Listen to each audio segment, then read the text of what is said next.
Hello boys and girls out there in YouTube land. I'm going to use the logic and skills of the afterbirthers to prove conclusively that this LL Bean catalog is a forgery. It's a fraud. It's part of a vast George Soros funded conspiracy to enforce Sharia Law upon us all, or something like that. I don't know. Anyway, I'm going to take the first page here and put it in my scanner. Okay, we'll start out with the preview scan here. Okay, get it all set up. That looks like pretty good framing. Call it forgery.pdf. And let's leave the OCR scanning on. That makes for some interesting variables. We don't need a TIFF file for this one. All right, let's look over these settings one more time. Okay, looks pretty good. Let's scan it. And crunchity crunchity crunch. Scan, scan, scan, scan, scan. Comes through. And we get to save it as forgery.pdf. Okay, save it. And now let's look at our forgery.pdf here. Crunchity crunchity crunch. Oh, it takes a minute to process. And there we go. Okay. Forgery.pdf, 13.9 megabytes. Drop it into the Acrobat program, Acrobat Pro. Look at the whole frame.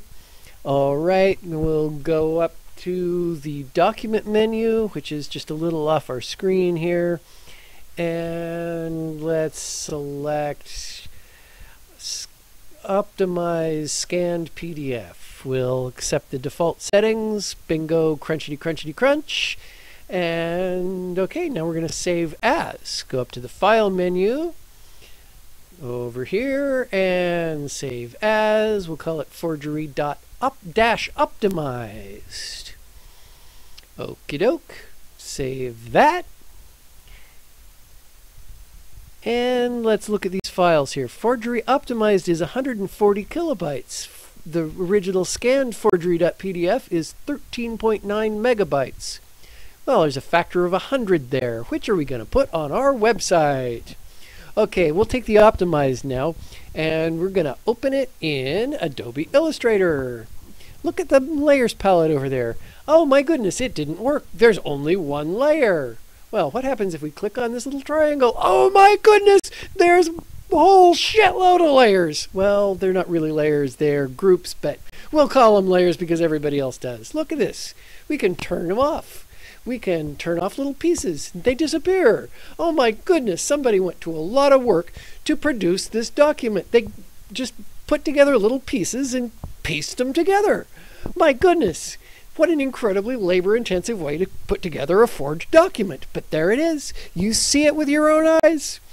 Oh my, what a strange bunch of layer pieces. Okay, now, oh my goodness. How clever these people are to come up with such a way of doing it, and I can even move pieces around. Oh, the layers are mobile. What a concept.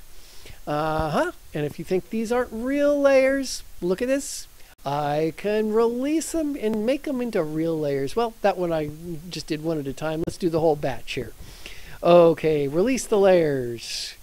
No, not that one. Release 2 layers. There we go. Look at all those layers. 28 layers. My goodness, those George Soros funded liberal elitists must have lots of time on their hands to put documents together like this. Wowie zowie. This will really advance the cause of something or another. Oh, and look at this. I zoom in and holy moly, it's compression artifacts. That really proves it. Oh my. How could they do such a dastardly thing? Or maybe, just maybe, those so-called layers are part and parcel of the image optimization process.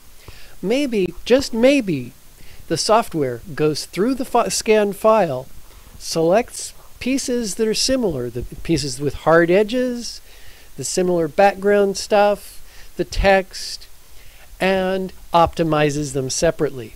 Maybe, just maybe, Adobe Illustrator recognizes those separately identified pieces as groups within the layer. Maybe, just maybe, the afterbirthers are just full of shit. Thank you very much, ladies and gentlemen.